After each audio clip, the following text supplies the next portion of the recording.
তোমার ছিল স্বপ্ন দেখার অসুখ, তুমি আপন মনে কথা বলতে।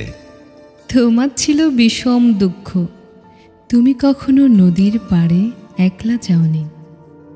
তোমার ছিল ছুরির মতন ধারালো রাগ, হঠাৎ যেদিন হাতে কাঁটা ফুটল, গোলাপ গাছটা লণ্ডভণ্ড করেছিলে, মনে পড়ে না? শুধু কি তাই, প্রজাপতির ডানা ছিঁড়েছি, কত খেলনা কেড়ে নিয়েছি, অন্তত 3 ডজন কাঁচের বাসন ভাঙা, সব মিলিয়ে। নিষ্ঠুরতায় এখনো তুমি কম যাও না। বিদায় শব্দ কঠিন ভাবে বলতে পারো, রুমাল দিয়ে মুখ মুছলেই মিলিয়ে যায় অনেক স্মৃতি।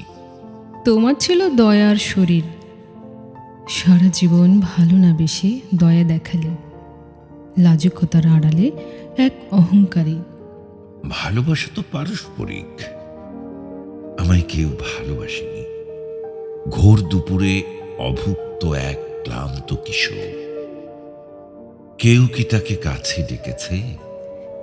তুমি অনেক রাত্রিবেলায় সিঁড়ির মধ্যে বসে থাকতে, নিচে কিংবা উপর দিকে কোথায় যাবে ঠিক জানো না। এটাই তোমার মূল সমস্যা।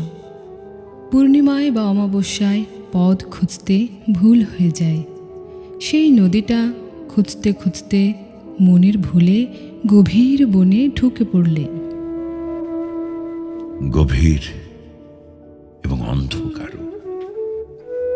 সেই অরণ্য শিবের বিশাল জটার মতন নদীও তাতে হারিয়ে যায়।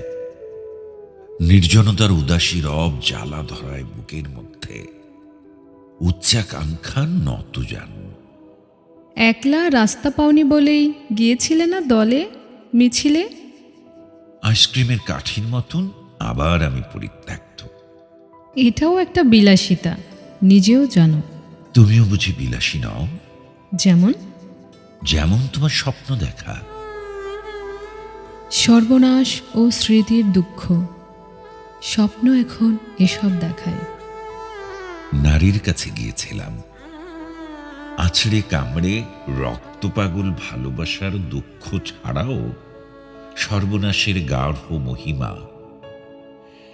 এর থেকে কেউ দূরে যায় কি? এক এক সময় নেশার মতন দূরের দিকে চোখ ঠেকে যায়। দূরত্বকে শান্তি বলে মানতে হঠাৎ ইচ্ছে করে। যেমন দূর ছেলেবেলার দুঃখগুলো মধুর। যেমন বাইরে এসে মনে হয় না চমৎকার এই বেঁচে থাকা। চমৎকার এই বেঁচে থাকা।